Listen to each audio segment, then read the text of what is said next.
Dustin Crumley here with the Cujo Productions channel. Welcome to another edition of Cujo Productions Sports Talk. It's been a while since I've done one of these.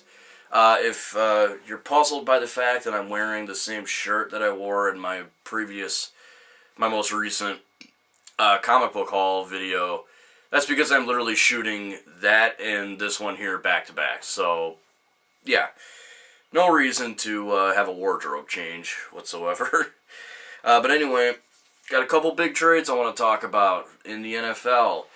The first one happened, first one happened a few days ago, at the time I'm recording this. Michael Bennett has been traded to the Eagles. Michael Bennett and a 7th round pick to the Eagles in exchange for wide receiver Marcus Johnson and a 5th round pick. So, it's pretty obvious, and now the impending Richard Sherman release coming, they're looking to go into a rebuild. So, but this trade here, and as I just mentioned, the potential impending release of Richard Sherman, that looks to be the case. It looks like Seattle is going into a bit of a rebuilding state, which a lot of people have speculated for a while now that they probably should think about getting rid of some of these guys while there's still some value in them. And, I mean, it's one of those things, every team has to go through this at some point. Even I, as a Patriots fan, know that one day they're going to have to start retooling and rebuilding to maintain where they're at. Or get back to that point, because who knows what the future has to hold. But anyway, I'm getting way sidetracked. The Eagles are facing some salary cap issues, apparently, so it is going to be interesting to see how they tackle this. I don't know if they free up any cap space by losing Marcus Johnson. I don't know anything about Marcus Johnson, so I can't say for sure if Seattle got a good deal out of this or not, but I do think a 5th round pick is pretty good, and a player. There's also talk that I believe his name is Paul Richardson from Seattle. He's not going to be signing back, so that's why they asked for Marcus Johnson. So that's good for Seattle. Let's talk about Philly in this. Michael Bennett provides a huge asset to an already stacked defensive line. The Eagles had one of the best defensive lines this past NFL season, and acquiring Michael Bennett is just going to make that way better. Michael Bennett is a standout in the NFL as far as defensive lineman goes. The guy's been a very crucial member of Seattle's defense. He was very pivotal when they won the Super Bowl 48, and then when they went back to 49, he was a big part of the reason why that was the case.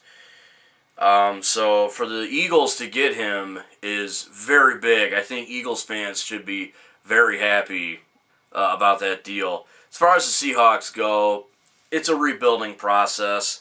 At some point they were going to have to do it, so better now than to wait till the future. I think Seattle did the right thing with this trade, and I think the Eagles also scored big by getting Michael Bennett. I also read a report that the Patriots were set to offer something better for Michael Bennett, but it fell through. Oh well, it is what it is.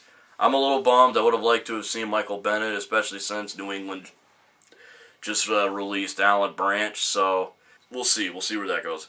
Anyway, as far as this trade goes, I think it's good for both sides. Seattle gets a 5th round pick and a wide receiver to potentially take the spot of Paul Richardson. And the Eagles add another key piece to their already stacked defensive line. I can't really pick who won this trade. I really can't.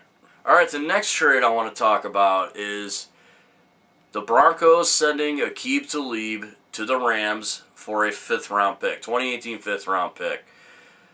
Wow. I see you, LA. So, I didn't get to cover this because I had a lot going on at the time, but the Rams also got Marcus Peters from the Kansas City Chiefs. I don't know what the Chiefs got in return for that, but Now they got Marcus Peters and Aqib Talib on opposite ends of the field. That's explosive. That is huge for the LA Rams. It is.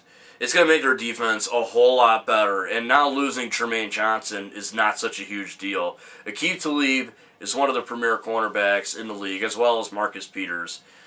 So LA is just stacked right now. And for the Broncos, I think at some point, much like Seattle, they were going to have to consider a potential rebuild, especially with the new coach, Vance Joseph. Well, he's not new. He was hired last year, but still relatively, he's still new. So, you know, they're trying to give him some options. And I think they're trying to free up some cap space, too, because Aqib Talib's contract was pretty heavy. I don't know what the cap hit was looking like, but they cut ties with T.J. Ward the year before. Now they just moved Aqib Talib, so they're definitely doing the right thing as far as freeing up some cap space goes and going for looking to the future. I think this was a good move for the Broncos, and for the Rams. Oh boy, like I just said, it's very big. It's going to make their defense a whole lot scarier. And they dealt Robert Quinn to the Dolphins, so that's a bit of a loss. But still, they still got Aaron Donald, and now they're adding Aqib Talib and Marcus Peters, which is insane. Sean McVay has got to be ecstatic right now. I mean, it's looking more and more like they are just going to overtake the NFC West. I think this is a great move for both sides. It fills vital needs on both sides. The Rams get a top defensive back, and the Broncos move some salary cap space, and they get a pick for it, a draft pick, a 5th-round draft pick. I'm not sure if there's more involved with that trade, but to my knowledge, that's all I have. So as far as who got the better end of this deal, much like the other one, I can't really decide because we haven't seen what Denver has done with that draft pick yet. It's impossible to know what's going to come of it. It's more of a look to the future, so we'll see. As far as the Rams go, what can I say that I haven't already said? Their defense is going to be nasty. It's going to be vicious. And adding Aqib Talib is just going to make it so much harder for opponents to pass the ball on them. Because having Marcus Peters and Aqib Talib on opposite ends, that's an amazing duo. I think the Rams and I think Rams fans should be very happy with themselves. Well, alrighty, guys, that's all I have for you today. What do you think of the trades? Both sides, both trades, or you want to talk about one or the other? Be my guest. Throw it in the comment section below. Let's get a conversation going. This is called Sports Talk. Be sure to check out my last video, comic book haul, if you are into comic books at all. I do that every week. Anyway, guys, that's all I have for you today. Have a great day, guys. If you're not having a great day, I do hope it gets better. Be sure to check out my social media links, all that in the description below, my Facebook page, my Twitter page, my Instagram. If you'd like to buy some of my merchandise, my Redbubble page is in the description below as well. Until next time, I'm Justin Crumley, and this is Cujo Productions, signing out.